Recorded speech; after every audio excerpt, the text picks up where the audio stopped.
자, 마지막 독서 지문 한번 가보도록 하겠습니다. 자, 지금 현재 지금 촬영하고 있는 요 시간이 벌써 9시 넘어서 이제 10시를 향해 가고 있는데 이제 등급컷이 떴네요. 그죠? 한 89, 83, 뭐 76 이렇게 되던데 생각보다 등급컷이 안 나오네. 왜냐하면 결국에 이전 우리 그 모의 평가들에서 등급컷을 가장 좌우했던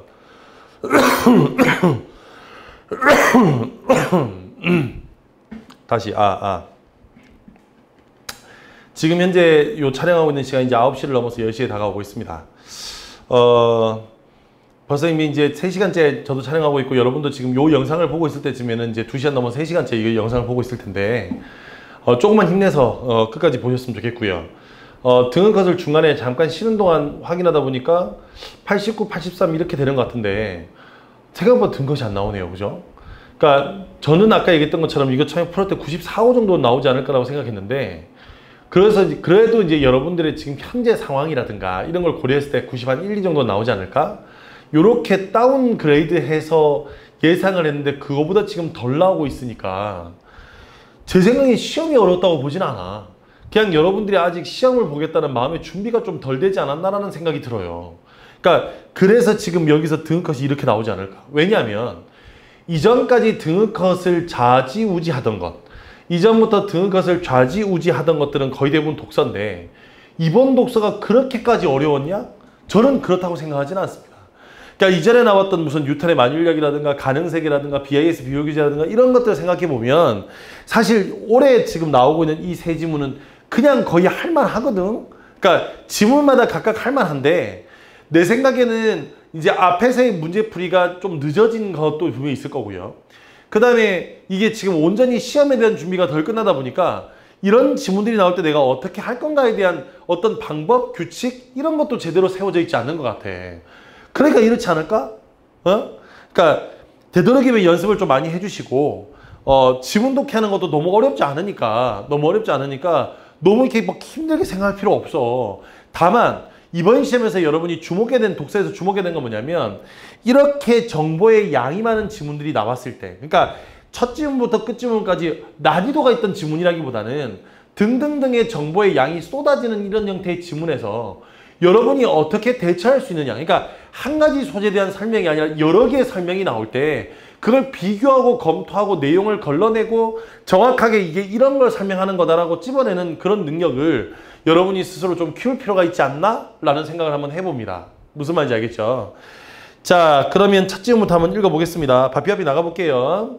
자, 첫 지문은 우리 6월 평가원에 처음 나왔던 그 문제 유형 그대로예요.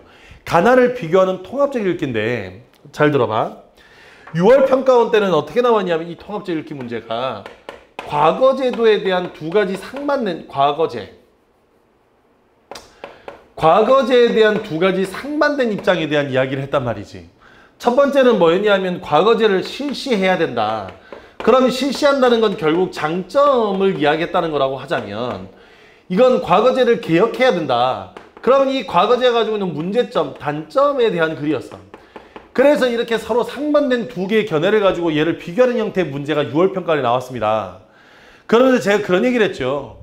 이게 지금 이번에 새로 바뀌게 된 교육과정에 나오는 통합적 읽기의 과정이다.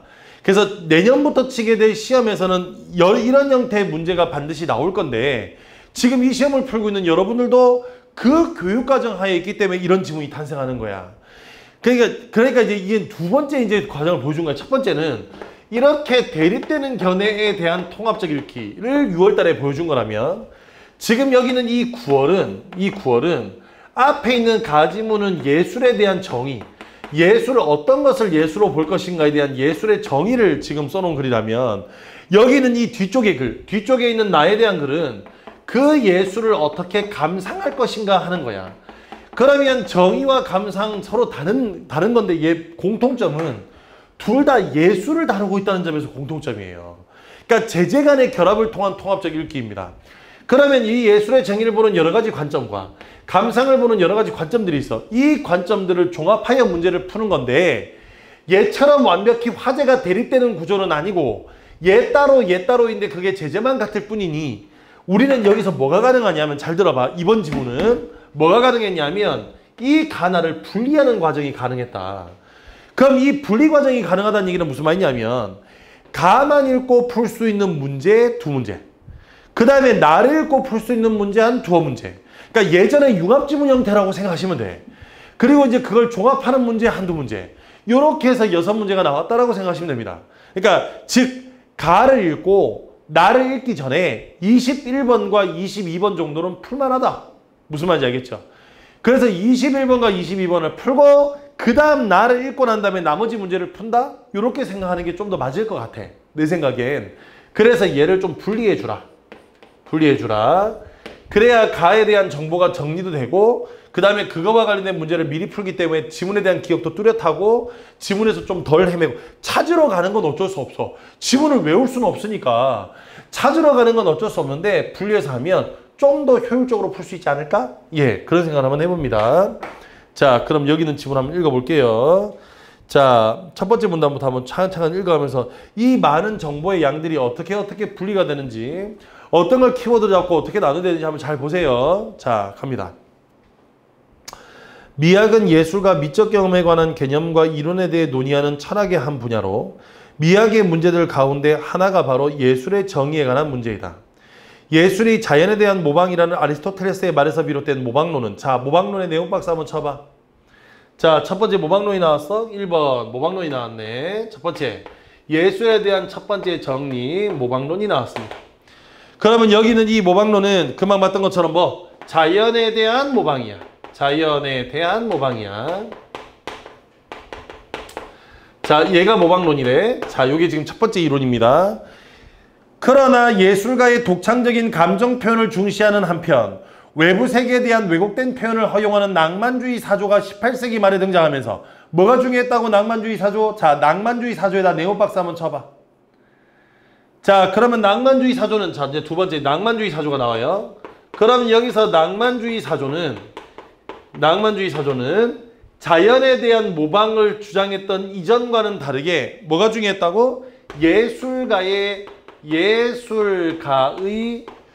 독창적인 감정 표현이 중요한 거야. 그러므로 굳이 자연을 그대로 모방할 필요가 없어. 왜곡된 표현을 허용해. 왜? 감정을 표현해야 되는 거니까. 이해가 됐죠? 감정을 표현해야 되는 거니까. 자, 그 다음 갑니다.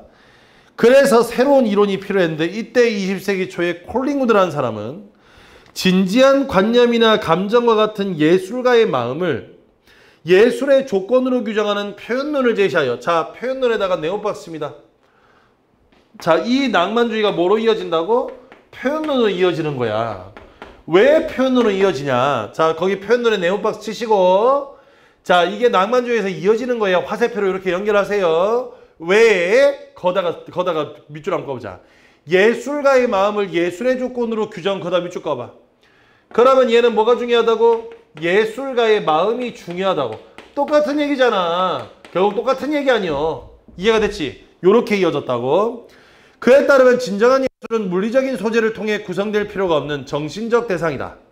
또한 이와 비슷한 시기의 외부 세계와 작가 외면보다 작품 자체의 고유 형식을 중시하는 형식론도 발전했어. 자, 세 번째 뭐도 발전했다고? 형식론에다가 거기 네오박스 돼 있나? 네오박스 돼 있으면 거기다가는 3번만 달아볼게. 자, 얘는 뭘 중요하게 생각했냐면 결국에 직관적으로 식별할 수 있고 정의는 불가능한 어떤 성질을 일컫는 의미 있는 형식을 통해, 자, 여기서 의미 있는 성질이라는 게 필요하대.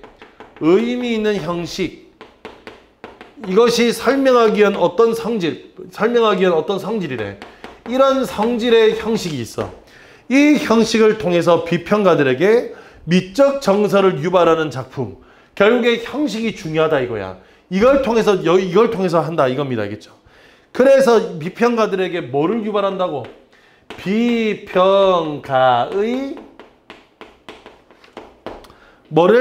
미적 정서를 유발하는 거야. 미적 정서를 유발하는 성질. 요걸 보는 걸 뭐라고 한다? 형식론이라고 하자. 이해가 됐어? 이걸 형식론이라고 하자. 자, 그래서 20세기 중반에 듀샹이 변기에 가져다가 전시한 샘이라는 작품은 예술작품으로 인정되지만 그것과 형식적인 면에서 차이가 없는 일반적인 변기는 예술작품으로 인정되지 않은 이유를 설명하지 못하게 되자 두 가지 대응 이론이 나타났다. 하나는 우리가 흔히 예술작품으로 분류하는 미술, 연극, 문학, 음악 등이 서로 이질적이어서 그것들 전체를 아울러 예술이라 정의할 수 있는 공통된 요소를 갖지 않는 웨이츠의 예술 정의 불가론. 자, 예술 정의 불가론에다가 또 네온박스 한번 쳐볼게. 자, 여기까지가 지금 예술에 대한 정의의 여러 가지 이론들이었는데 이제 이런 거야.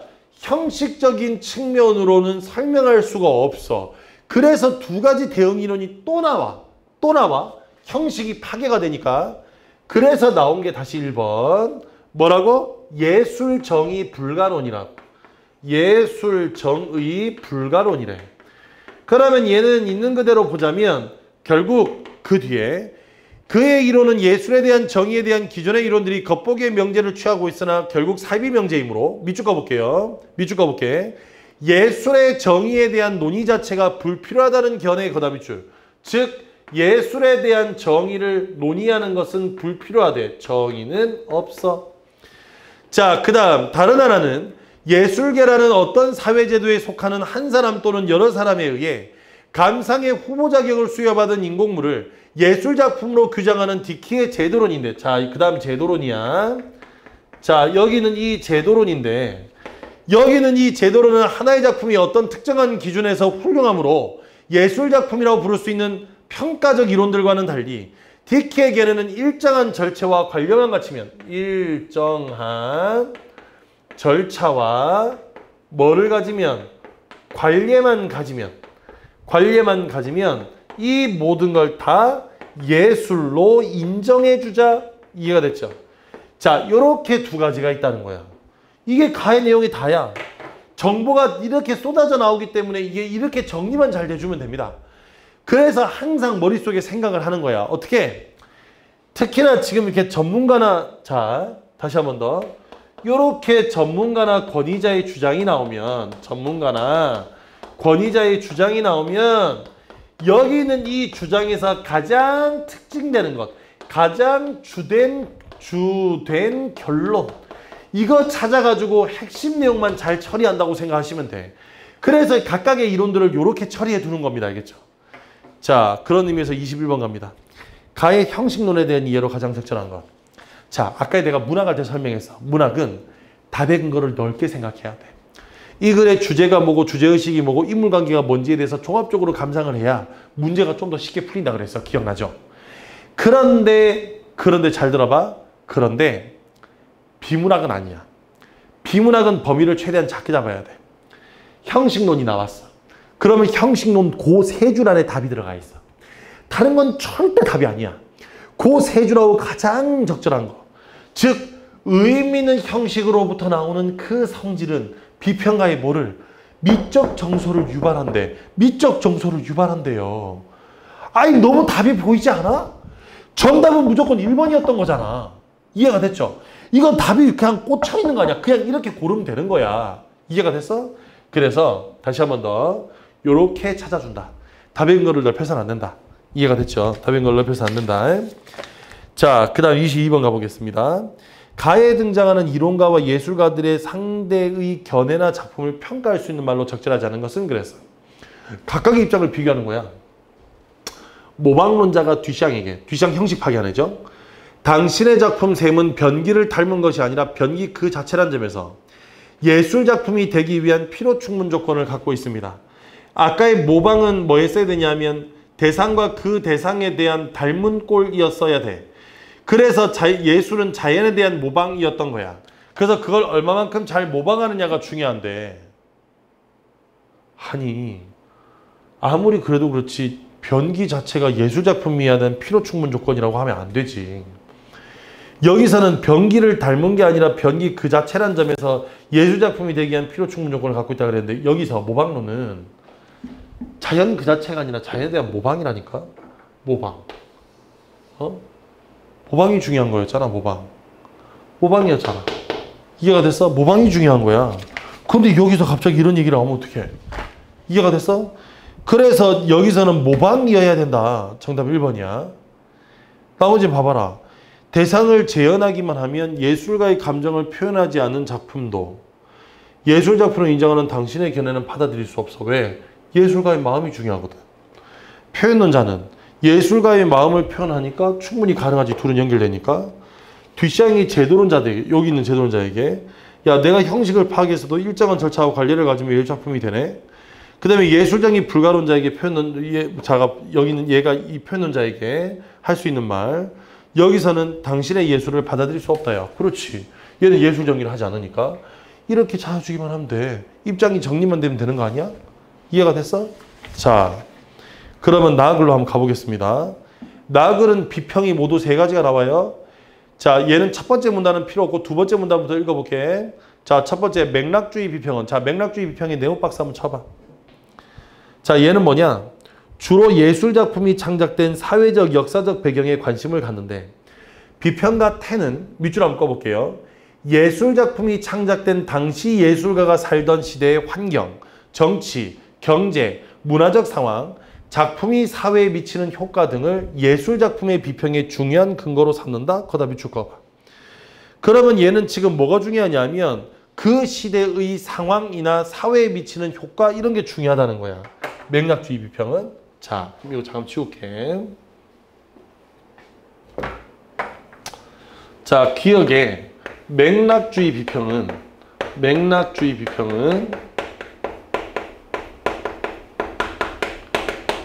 결국 시대를 반영한 거라는 거야. 시대를 반영한 거라는 거야. 그래서 그 이유는 문화의 상징과 믿음을 구체화하며 사회의 특성들을 반영한다고 보기 때문이다. 또한은 뭐 해주는 거야? 추가해주는 거지. 또한 맥락주의 비평에서는 작품이 창작된 시대적 상황 외에 작가의 심리적인 상태와 이념을 포함하여 가급적 많은 자료를 바탕으로 작품을 분석하고 해석하는데 뭐? 작가의 심리적인 상태와 이념을 포함하고 있대. 뭐라고? 작가의 심리와 이념도 여기에 포함되어 있는 거야. 그러면 시대만이 아니라 작가도 중요한 거네? 시대만이 아니라 작가도 중요한 거야. 그러면 이걸 맥락주의 비평이라고 한대. 그러나 세모. 객관적인 자료를 중심으로 작품을 비평하는 맥락주의는 자칫 작품 외적인 요소에 치중하여 작품의 핵심적인 본질을 훼손할 우려가 있다는 비판을 받는다. 이러한 맥락주의 비평의 문제점을 극복하기 위한 방법으로는 형식주의 비평과 인상주의 비평이 있대. 이때 형식주의 비평의 네모박스 한번 쳐봐. 자, 두 번째가 형식주의 비평이야. 자, 얘는 니은을 치면 안 되지. 거기 니은 따로 있으니까. 그러면 형식주의 비평에다가 네모박스 쳐놓고 자, 갑니다. 얘는 뭐가 중요하냐? 예술작품의 외적 요인 대신 작품의 형식적인 요소와 그 요소 간의 구조적 유기성의 분석이래. 그러면 결국 형식을 중시하는 거네. 이때 얘가 바라보는 이 형식은 뭐였냐 하면 그 밑에 나옵니다. 뭐? 선, 색, 형태. 선, 색, 형태. 거기다 밑줄 한번 꺼볼게. 선, 색, 형태 등의 조형 요소와 비율동, 율동, 비례, 율동, 강조 등과 같은 조형 원리. 비례, 율동, 그 다음 뭐? 강조. 그래, 이런 형식이 중요하다고. 이게 지금 형식주의 비평이야. 자, 인상주의 비평은 인상주의 비평의 네모박스 한번 쳐봐. 니은. 그러면 여기서 인상주의 비평이란 앞에 있는 모든 비평가들의 이론을 부정하고 그래서 비평가 프랑스라는 사람이 뭐라 그랬냐면 프랑스부터 거기 합니다. 비평가 프랑스의 말처럼 인상주의 비평은 비평가가 다른 저명한 비평가의 관점과 상관없이 자신의 생각과 느낌, 여기서 자신은 누구야? 비평가지. 비평가의 생각과 느낌을 중시하는 거야. 비평가의 생각과 느낌을 중시하는 거라고. 그래서 비평하는 거래. 비평의 생각, 비평가의 느낌, 이걸 중시하는 거라고. 자, 그런 의미에서 24번 보세요. 24번. 이게 어려워? A가 뭐야? 그래. 맥락주의 비평. 시대상 이런 거 들어가야 되는 거잖아, 여기에. 그럼 맥락주의는 시대상이 들어가야 되니까 1번, 2번은 다 맞는 말이죠. 그죠? 3번. B는 뭐가 들어간 거야? 얘가 들어간 거네? 얘는 누구의 생각이 중요하다고? 그래, 비평가의 생각이 중요하다고. 여기서는 지금 작가의 심리적 상태가 중요한 게 아니라 이걸 비평하고 있는 감상자의 생각이 중요하다 이거야. 이해가 돼서 감상자의 생각이 중요하다. 그래서 24번의 정답은 3번입니다. 알겠죠? 24번의 정답은 3번입니다. 작가가 아니라 감상자. 자, 정답은 3번. 자, 23번에 다음은 비평문을 쓰기 위해 미술 전람회에 다녀온 학생이 가나를 읽은 후 작성한 메모의 일부이다. 메모 내용이 적절하지 않은 것은 그랬어. 그러면 콜링우드부터 각자 나오는데 자, 콜링우드의 관점을 적용하면 콜링우드는 뭐였어? 여기서 콜링우드는 표현론이야. 예술가의 마음이 중요하지. 그래서 화가의 아버지에 대한 그리움이 중요하니까 1번은 맞는 말. 2번. 디키의 관점을 적용하면 디키 얘잖아. 디키. 일정한 절차나 관리를 중요하게 생각하는 거. 그런데 여기서는 일정한 관리나 일정한 절차나 관리에 대한 설명이 없어. 무슨 뭐 주인이 야, 신발 주인이 화가인 게 뭐가 중요하니? 여기서는 지금 절차나 관리가 중요하다 그랬는데 그래서 이건 절차 관리 설명이 없으니까 정답은 2번. 10은 뭐가 중요해? 시대만이 아니라 작가의 신념이나 이념도 중요하다고. 그래서 3번은 맞는 말이야. 여기서 낚이면 안 돼. 시대상에. 얘도 중요해. 자, 그 다음에 프리드는 따뜻한 색. 맞죠? 그죠? 따뜻한 색. 그 다음에 프랑스는 뭐? 지친 나의 가슴, 비평가의 가슴, 비평가의 삶에서, 지친 나의 삶에서, 비평가의 삶에서 편안함과 여유를 느꼈다. 그렇죠. 맞죠? 그래서 정답은 2번입니다. 25번의 정답은 3번이고요. 앞에 나왔던 20번의 문제도 정답이 4번입니다. 지금 뭘 찾는지 알겠죠?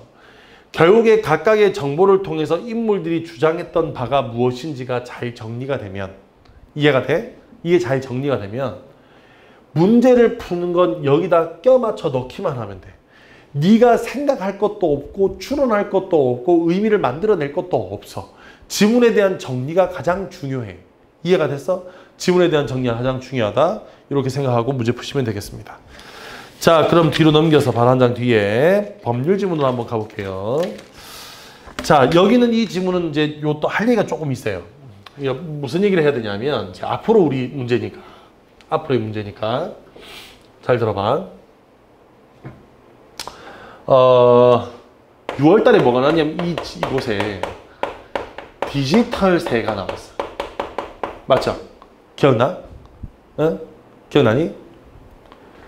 그 다음에 9월은 지금 여러분이 보신 바처럼 뭐가 났냐면 행정규제와 관련된 지문. 행정규제, 행정입법에 대한 얘기가 나왔어. 사실 6월에 있는 디지털세도 따지고 보면 이게 뭐 약간 경제지문 느낌도 나긴 하는데 이게 뭐 경제지문 약간 느낌도 있고 법률지문 약간 느낌도 있고 이런 게 약간 콜라보되어 있는 느낌이었죠. 그죠?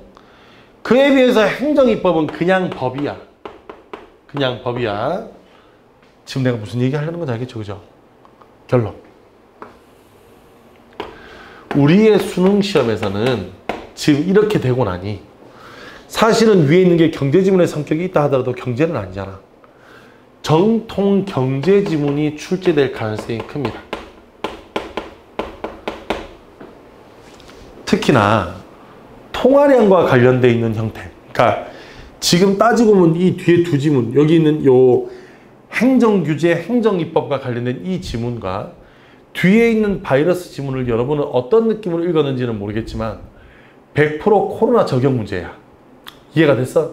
그러니까 코로나와 관련돼 있는 두 가지 형태의 지문을 이렇게 넣어놨어. 그러면 이제 코로나와 관련돼 있는 경제지문 하나 넣어야 되겠지. 국민들한테 돈을 줄 경우 어떤 점이 좋은 점이고 어떤 점이 나쁜 점이고. 그래서 얘를 돈을 줄 경우에 특히나 수능완성에 가면 그거 나옵니다. 수능완성에 가면 그 재정 안정성과 관련된 지문이 나와요. 그게 어디 있냐면 수능완성 실전편 2회 경제지문일 거야. 2회 경제지문. 거기에서 뭐가 나오냐 하면 돈을 줄 때 이제 정부에서 재정이 악화되는데 그런 재정이 악화되는 상황에서도 이런 것들을 어떻게 바라볼 건가 하는 지문이 거기 나오거든. 그래서 요거 수능완성, 수능 특강에 있는 경제지문들 웬만하면 다 보시고 그 중에 수능완성 2강 애들은 실전편 2강 맞을 거예요. 거기에 들어있는 경제지문은 무조건 한번 다시 보시기 바랍니다. 이해가 됐죠? 요거 하나 기억해 두시고요. 또 하나 더.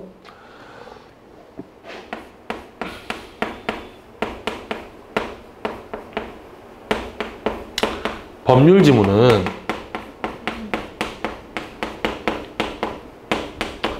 원인 조건 플러스 결과 형태로 돼 있어.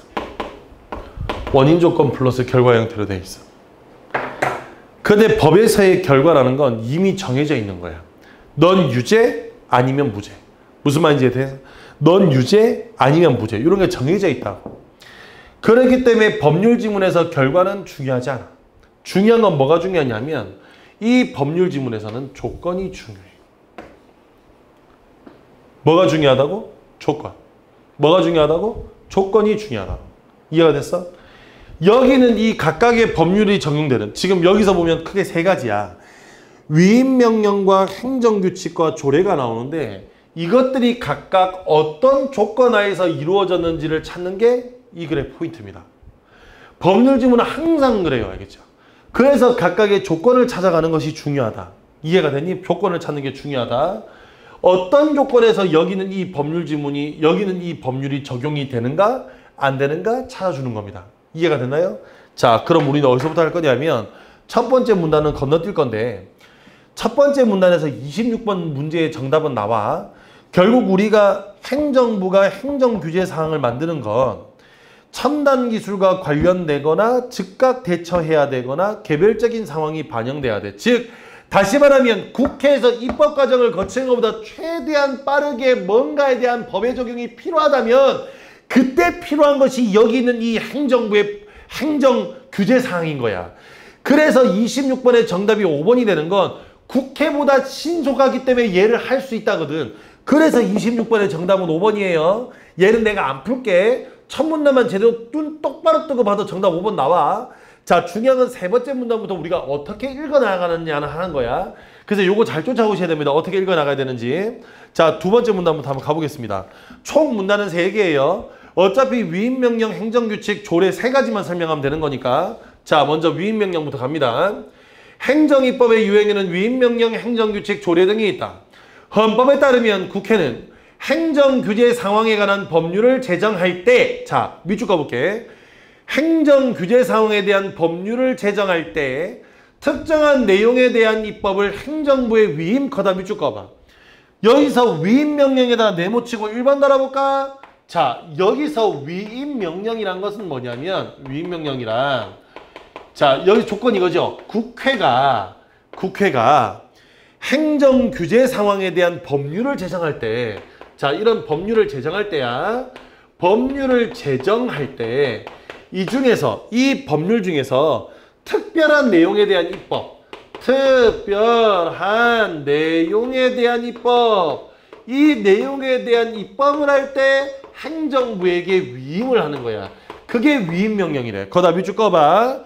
행정규제 상황에 대한 법률을 제정할 때 특정한 내용에 대한 입법을 행정부에 위임할 수 있다. 거다 밑줄. 이게 위임명령이라고. 이해됐어? 그러므로 여기서 위임명령은 대통령령, 총리령, 부령으로 나뉘는데 이 모든 것은 모두 국민에게 적용되므로, 자, 여기서 중요한 거. 그래서 위임명령은 이렇게 만들어지면 모든 국민에게 적용되는 거야. 모든 국민에게 적용돼. 그 다음 밑줄 가볼게. 모든 국민에게 적용되기 때문에 입법 예고 공포 등의 절차를 거쳐야 한다. 그래서 절차가 필요하다는 거야. 얘들아, 절차가 없으면 이거 위임명령으로서의 의미가 없는 거예요. 무슨 말인지 알겠죠? 자, 계속합니다. 위임명령은 입법부인 국회가 자신의 권한의 일부를 행정부에 맡겼기 때문에 정당화될 수 있다. 그래서 동그라미. 특정한 행정규제의 근거 법률이 위임명령으로 제정할 사항의 범위를 정하지 않은 채 위임하는 포괄적인 위임은, 그러니까 법률, 근거 법률을 이렇게 할 때 이게 범위를 정하지 않고 크게 놔버리면 삼권 원칙 원칙에 저촉이 된대.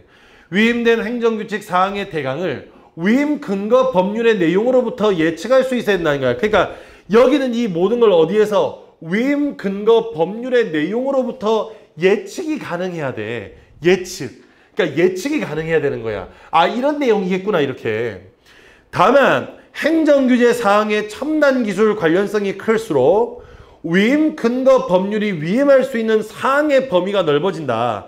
한편 위임명령이 법률로부터 위임받은 범위를 벗어나 제정되거나, 거기다 밑줄 가볼게.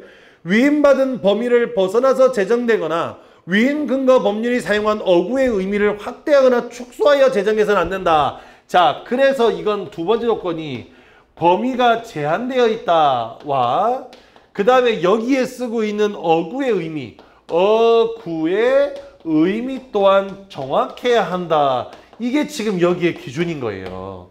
이걸 통해서 위임 명령을 한다는 거야. 그러면 위임 명령이 이러한 제한을 위반하면 그럼 뭐겠니? 범위를 벗어나거나, 이해됐죠? 여기서 범위를 벗어나거나 아니면 의미를 확대하거나 축소해서는 안 되는 거야. 그러니까 이 모든 건 다 뭐에 의해야 되냐면 근거 법률이 있어야 돼. 법률에 근거가 있어야 된다고. 왜냐하면 이 모든 건 다 국회에서 법률을 제정할 때 얘를 만드는 거니까 모든 건 이 법률을 근거로 만들어야 되는 거야. 혼자 여기서 범위를 벗어나면 안 된다고. 자, 그래서 27번. 기억의 이유로 가장 적절한 것. 결국 여기서 효력이 없는 이유는 그 위임 명령이 법률의 근거 없이 얘를 규정했기 때문이다. 정답은 1번이죠. 2번에 그 위임 명령이 포괄적 위임을 받아 제정된 경우에 해당하기 때문이다. 여기서 포괄적 위임을 받아 제정이 되면 포괄적 위임은 3건 분립 원칙에 저촉이 되긴 해요. 그런데 문제는 여기에서 위임 명령이 이러한 제한할 때 이 제한이 무슨 제한이냐. 포괄적 위임을 받았냐 안 받았냐가 아니라 모든 건 다 법률에 근거해야 된다는 점인 거야. 3번에 첨단 기술 갑자기 나오면 안 되고요. 그 다음에 여기서 국민의 권리 제한한다 이런 얘기 한 적 없고요. 구체적인 상황의 특성을 반영한 융통성, 뭔 개소리야. 여기서는 뭐 한다고? 법률의 근거. 이 법률 안에만 들어가야 된다. 이런 거니까 정답은 1번입니다.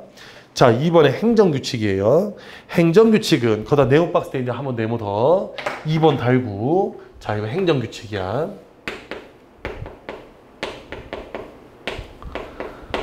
자, 행정규칙은 원래 행정부의 직제나 사무처리 절차에 관한 행정입법으로서 고시, 예규 등이 여기에 속하는데 일반 국민에게는 직접 적용되지 않기 때문에 법률로부터 위임받지 않아도 유효하게 제정될 수 있고 뭘 안 해도 된다고? 법률로부터 위임받지 않아도 돼. 국민 모두에게 적용되지 않아. 자, 그 다음에 법률로부터 위임받지 않아도 유효하게 제정될 수 있고 위임 명령 제정 시와 동일한 절차를 거칠 필요도 없다. 뭐도 필요 없다고? 절차도 필요 없어요. 그러나 세모 행정규제 사항에 관하여 행정규칙이 제정되는 예외적인 경우도 있다. 위임된 상황이 첨단 기술과의 관련성이 커서 위임 명령으론 대응하기 어려워 불가피한 경우 위임 근거 법률이 행정입법의 제정 주체만 지정하고 행정입법의 유형을 지정하지 않았다면 위임된 사항이 고시나 예규로 제정될 수 있다. 그러니까 지금 여기서 행정규제 상황이 행정규제 상황이라는 건 위에 나오는 그 상황이죠. 그 상황들이 행정규칙이 되는 예외적인 경우가 있대. 뭐에서? 위임 명령으로 대응하기 어려우면 관련성이 너무 커서 위임 명령으로는 대응하기 어려울 때, 그럴 때 이렇게 들어가서 고시나 예규도 될 수 있다는 겁니다. 그러면 행정규칙은 최소한 위임받을 수 있는, 얘는 위임 자체가 안 되잖아. 그래서 28번의 정답은 5번이야. 1번에 봐봐라. 행정부의 직제나 사무처리 절차를 규정하는 경우 맞죠? 법률의 위임에 요구되지 않아. 맞는 말이잖아. 야, 이 순간 정답이 5번인 걸 알았어야지. 법률의 위임이 요구되지 않는데 여기서 위임받을 수 있는 범위가 어디 있어? 위임을 안 받는데. 이해가 됐어? 그래서 28번의 정답은 5번이야. 위임받지 않아요. 얘는 위임이 없다니까? 그러니까 이렇게 두 개가 나오면 이 둘 사이에 이렇게 차이점을 찾는 게 되게 중요한 거야. 이 차이점을 찾으면 문제가 이렇게 쉬워진단다. 이해가 됐니? 자, 이제 마지막 할게요. 조례에다 네모박스 3번. 자, 조례가 나왔어. 자, 조례는 누가 지정하는 거냐면 지방의가 지정하는 행정입법으로 지역의 특수성. 얘는 지역의 특수성. 반영되어 제정되고 지역에 발생하는 사안. 지역에 발생하는 사안 이런 거에 적용하도록 한다는 거야. 그래서 여기서 위임명령 행정규칙과는 구별이 되고요. 조례도 뭐가 있어야 돼? 법률의 위임에 근거하고 있어야 돼. 얘도 법률의 위임이 있어야 돼. 그 다음에 또 뭐가 필요하냐면 여기서 이 법률에 근거해서 어구의 의미를 다르게 사용할 수 없어. 그러면 범위도 마찬가지로 여기에 이거로 돼 있으니까 얘는 포괄적 위임 받을 수 있네. 범위의 제한은 특별하게 없지만 대신 뭐 한다고? 어구의 의미는 정확해야 돼. 그 다음에 마지막으로 얘도 뭘 하게 되냐면 여기는 이 친구도 절차를 겪게 됩니다. 지금 다 어떻게 공통점 차이점이 이루어진지 알겠죠? 여기는 이 공통점 차이점이 이렇게 찾아줘야 돼.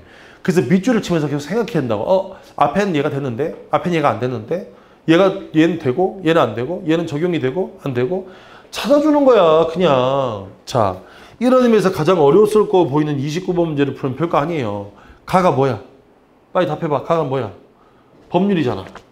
국회에서 정한 법률이잖아. 그럼 나는 뭐야? 대통령령인 그랬으니까 뭐야? 위임명령이죠, 그죠? 나는 위임명령이야. 그 다음에 다는 뭐야?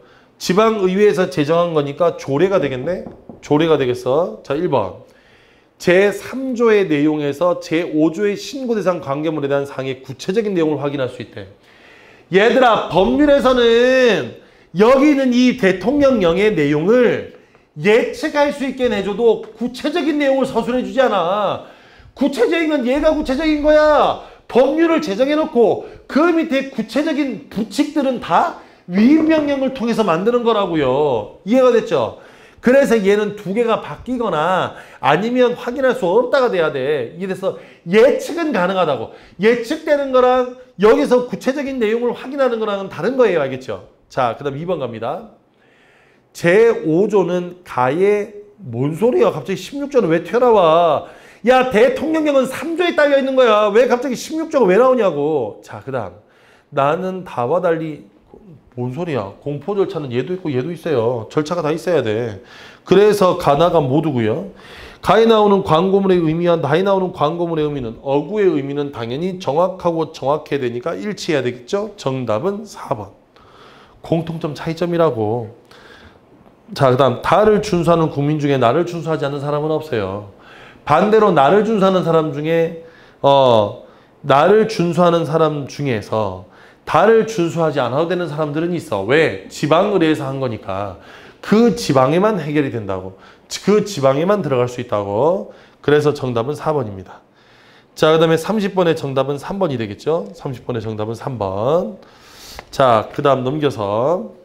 자, 이제 법률 지문은 대충 어떻게 하는지 알겠지, 그지? 요런 형태로 문제를 풀어주면 된다. 이거야. 자.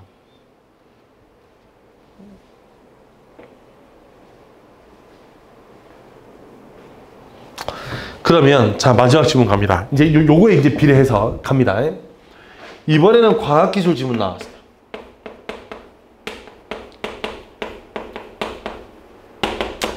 얘도 똑같이 원인 조건 플러스 결과야. 자, 이 마지막 지문을 보면서 내가 제일 불안했던 게 뭐냐면 원래 이 타이밍이 되면 여기에 저게 나와야 돼.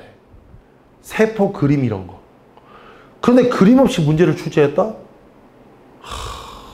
다음번엔 그림 같은 거 나오지 않을까? 불안함이 크지 없어요.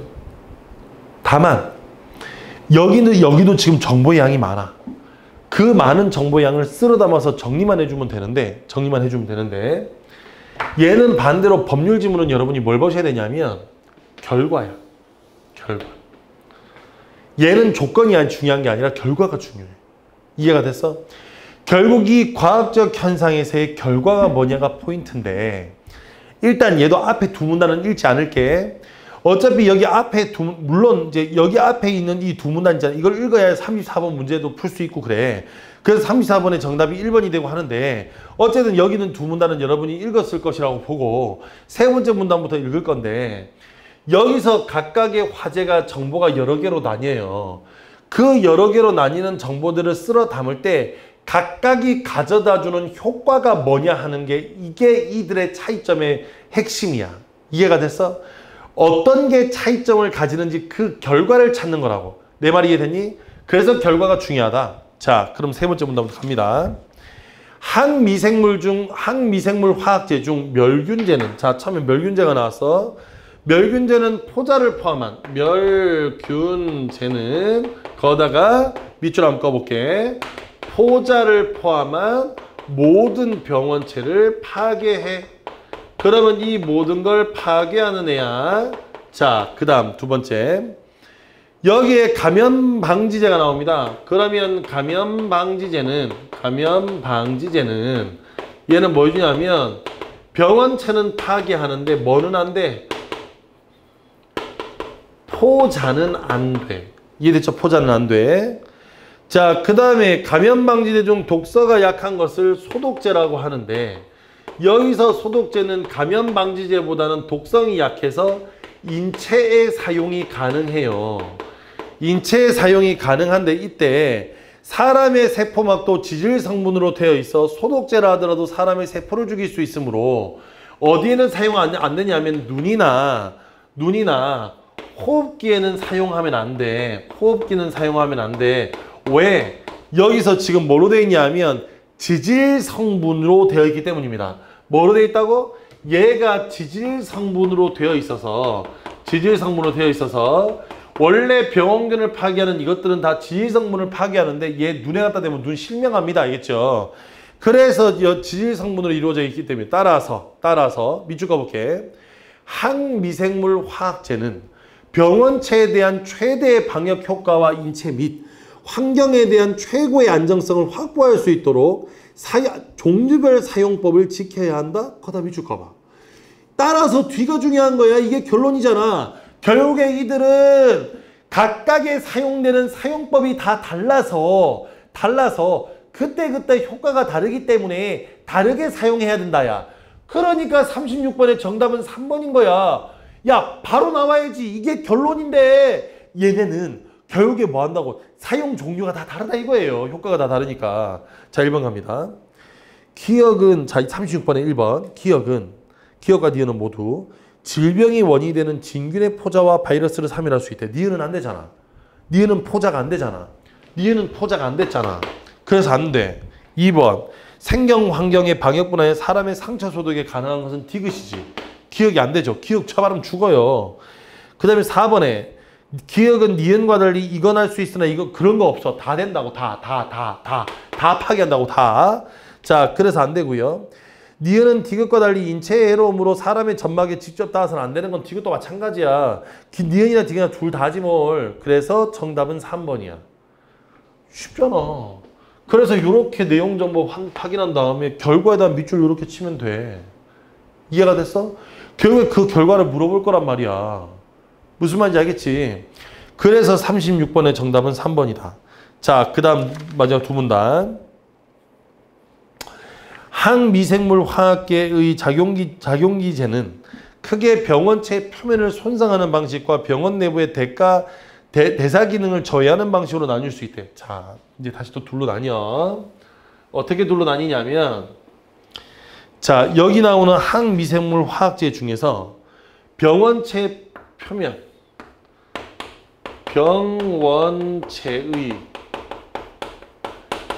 표면을 손상시키는 게 있다면, 하나는 병원체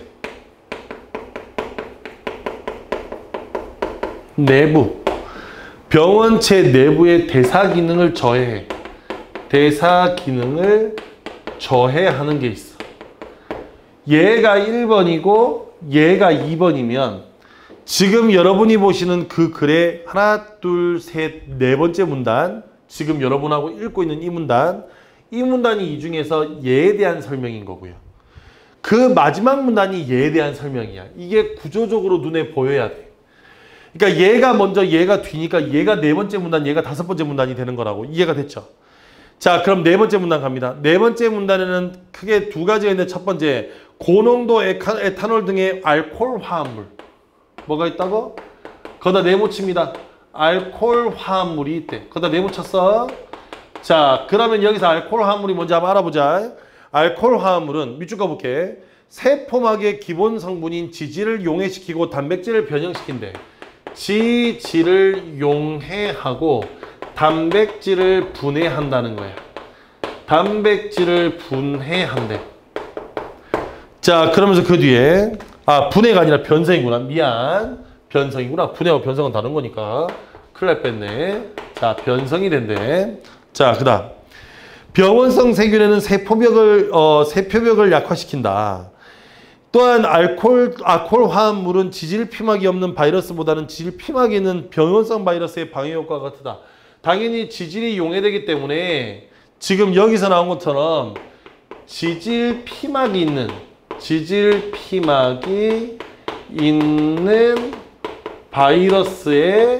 바이러스의 효과적인 거야. 지질 피막이 있는 바이러스의 효과적이에요. 자, 그 다음 갑니다. 지질 피막은 병원성 바이러스가 사람을 감염시키는 과정에서 중요한 역할을 하기 때문에 지질을 손상시키는 기능을 가진 항미생물 화학제만으로도 병원성 바이러스에 대한 방해 효과가 있다. 지질 피막의 유무와 상관없이 다양한 바이러스의 감염을 예방하기 위해서는 하이포염소산 소듐 등의 산화제, 거기 산화제다. 네오박스 한번 쳐봐라. 자, 산화제의 가장 대표적인 게 뭐라고? 하이포염소산이야. 자, 하이포염소산이야. 자, 이런 것들과 널리 사용된다. 병원성 바이러스의 방역에 사용되는 산화제는 바이러스의 공통된 표면 구조를 이루는 밑줄 그어볼게. 캡시드를 손상시키는 기능. 결국에는 캡시드를 손상합니다. 지질의 유무와 상관없이. 됐죠? 손상시키는 거야. 병원체 표면에 생긴 약간의 손상이 병원체를 사멸시키는 데 충분하지 않더라도 항미생물 화학제가 내부로 침투하면 살균 효과가 증가한다. 이거 얘기하는 겁니다. 자, 이때 크게 두 가지가 있네요. 거기다 네모박스 한번, 밑에다 네모박스 해야 되겠다. 예. 일단, 알킬화제와 산화제가 있는데, 어디서 많이 들어봤는 산화제? 자, 여기서 글루타르 알데하이드와 같이,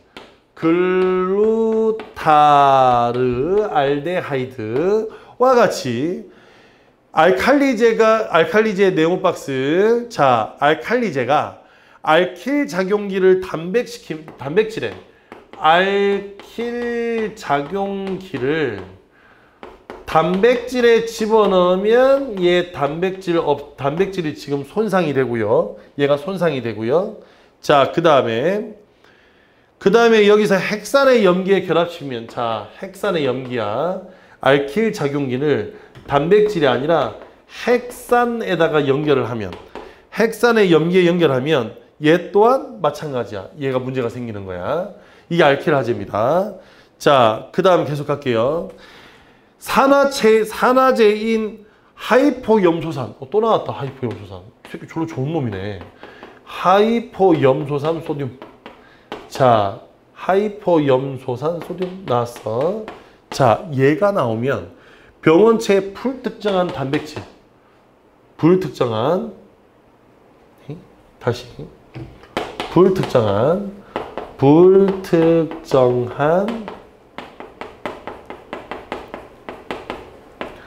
단백질을 손상시켜. 자, 그러면 35번의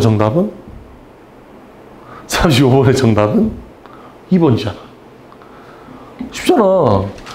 고농도 에탄올은 지질 피막이 있는 바이러스에 방해 효과가 있대. 그러면 여기서 지질 피막 맞잖아. 지질 용해시키는 거니까. 진균의 포자는 바이러스에 비해서 저항성이 강하다는 건 첫 번째 문단 마지막 줄에 나오고요. 알킬화제는 알킬 작용기를 결합시키면 단백질을 막아가지고 저 핵산의 염기 하면 그 다음에 산화제가 다양한 바이러스를 사멸시키는 것은 그 산화제가 바이러스의 공통적인 구조, 그게 뭐야? 캡시드를 손상시킨다고. 그래서 35번의 정답은 2번입니다. 자, 그 다음 마지막 37번. 이게 제일 어려운 문제 같은데 실제로 이게 그렇게 어렵지 않습니다. 알겠죠? 자, 이렇게 해두고 나니까 이게 쉬워야 돼. 잘. 지금 요거 잠깐 요 부분만 지울게. 이 부분만. 자, 이제 이 정보를 이용하는 거야. 자, 여기 뭐라고 돼 있냐면 이렇게 돼 있어. A에서 B를 만드는데 B는 뭐를 강화시켰냐면 지질을 손상시키는 기능을 약화시켰어.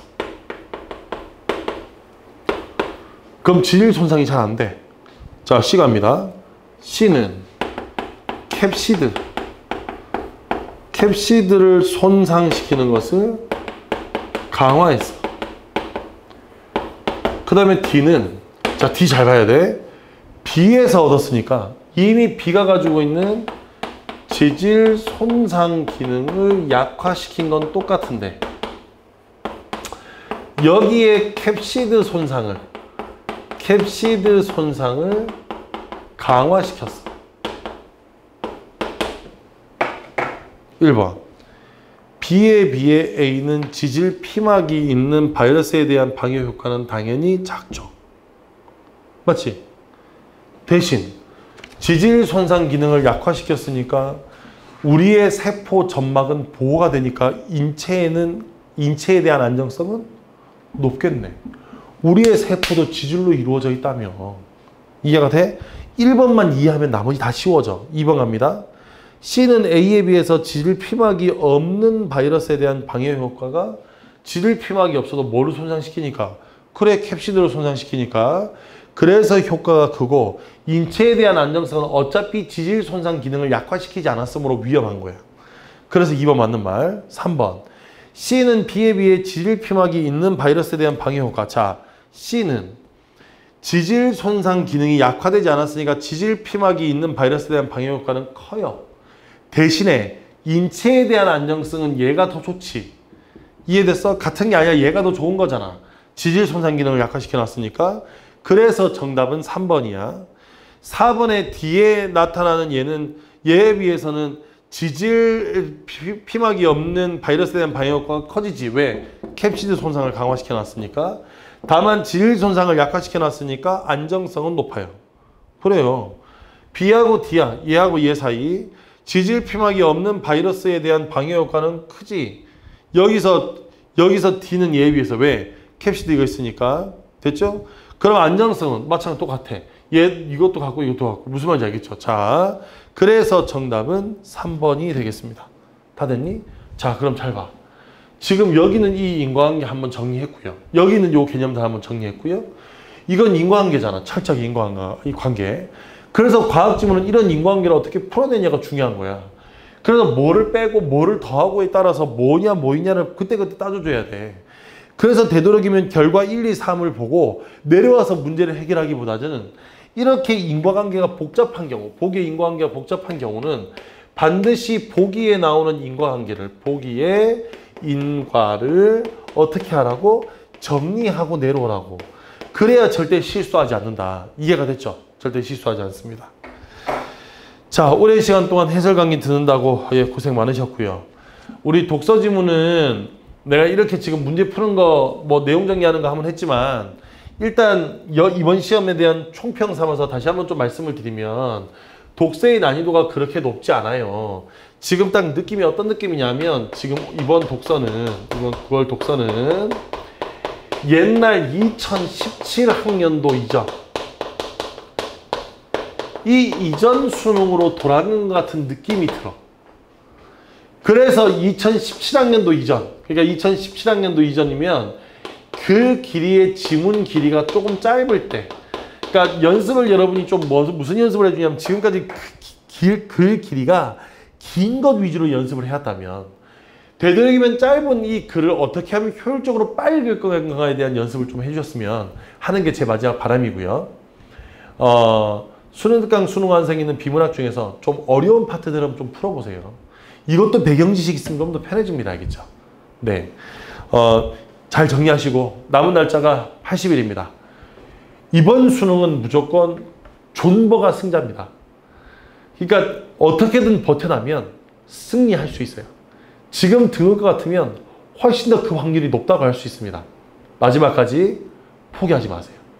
마지막까지 반드시 열심히 해주셨으면 좋겠습니다. 그럼 오늘 해설 강의 여기서 마치고 다시 다음번에 찾아뵙도록 하겠습니다. 감사합니다.